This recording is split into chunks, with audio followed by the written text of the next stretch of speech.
Welcome to the College Investor Audio Show, where we talk about the biggest issues impacting millennial money, from student loan debt to side hustles to building wealth. We will show you how to get out of debt so that you can build real wealth for the future.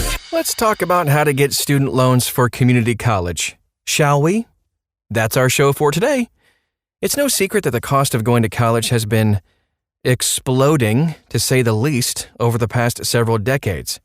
Although wages have also gone up, tick, tick, tick ever so slightly, the cost of higher education has increased more than inflation, and we all know how much that's increasing. Many potential college students explore community college because it offers cheaper tuition than traditional four-year colleges, and while going to a community college is often more affordable than other forms of higher education, you still may want to explore student loans for community college. Well, first of all, let's talk about this because this is a common question we get asked. Can I go to community college for free?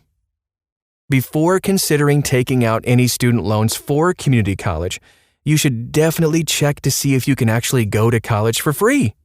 Many states and local jurisdictions have programs that offer free tuition for community colleges and some other education institutions. Here's just one example. The California College Promise Grant offers free community college to eligible California residents. So it's important to realize that getting free community college tuition from one of these programs, it doesn't necessarily mean that you'll not have any expenses. You're still going to pay for books, fees, and housing expenses if you're not living at home. Still, before you look at student loans for community college, you're going to want to explore any options that you have for free community college tuition. That way, you'll have a better idea of how much you'll need to take out in community college student loans. Fill out the FAFSA. So important. In order to get student loans for community college, you'll follow the same process as getting loans for any other institution. The first step towards student loans is filling out the FAFSA. The FAFSA, or Free Application for Federal Student Aid, will have you give information about your income and, if applicable, your parents' incomes. If you don't fill out the FAFSA, you're not going to be eligible for any federal student loans. It's also important to understand that you need to fill out the FAFSA each and every year. This is because your income and financial situation changes every year, which can affect how the amount of federal loans you might be eligible for. Okay. So while most community colleges do accept federal student loans as payment, some don't. If you're not sure, you can see if your college is listed in the Federal School Code search site. You can find a link to the article at thecollegeinvestor.com. Federal student loans for community college. If you are eligible for them and your college accepts them, you're going to want to first consider federal student loans. There are 3 types of federal student loans for community college students that you're going to want to consider. Direct subsidized loans. For undergrad students with a demonstrated financial need, there are no interest charges while you're in school, while your loan is in deferment, or during the grace period, which is usually 6 months after you graduate or leave school.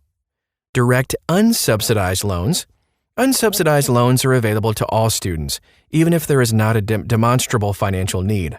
Unlike subsidized loans, the interest on unsubsidized loans accrues while you're in school.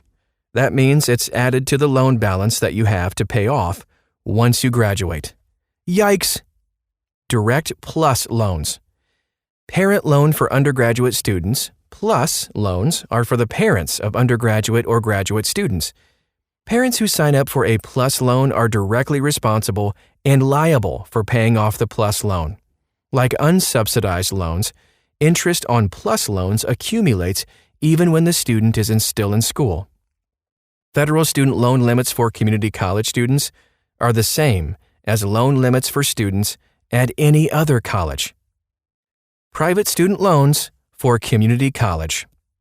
If federal student loans aren't sufficient for your particular situation, you might consider private loans for college students. So private student loans are awarded based on the borrower's financial situation and, of course, credit history. So if you're a young student, you may not qualify for private student loans unless you have a solid employment and credit history. And if you do qualify as the student, The interest rates and terms on your private loan may not be very attractive unless your credit score is good or excellent. That may mean that you'll need to get someone like a parent to apply or co-sign for your private student loan. The good news is that if you or your co-signer have excellent credit, the rates on private loans can actually be lower than those on federal student loans. One downside, though, of private loans is that they won't qualify for federal programs like potential student loan forgiveness.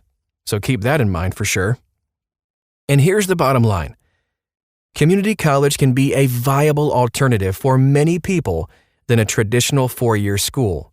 This is especially true if you're in a situation where you're not quite sure about what to major in or what you want to be when you grow up. Attending a community college can help you explore all kinds of different subjects while also keeping your costs down. While expenses at community college are typically lower than those at four-year schools, you might still have to get student loans.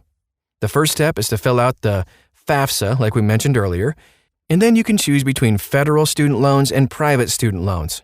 No matter what option you choose, it's a good idea to be aware of your loan balance and also keep your costs down whenever possible. Thanks so much for stopping by today. That is our show. If you want to dive deeper, find all kinds of links and resources and tools for you, it's all at thecollegeinvestor.com. Copy and paste the title of the podcast right into the search bar, and you'll find it. Thanks again, and we'll talk to you again real soon.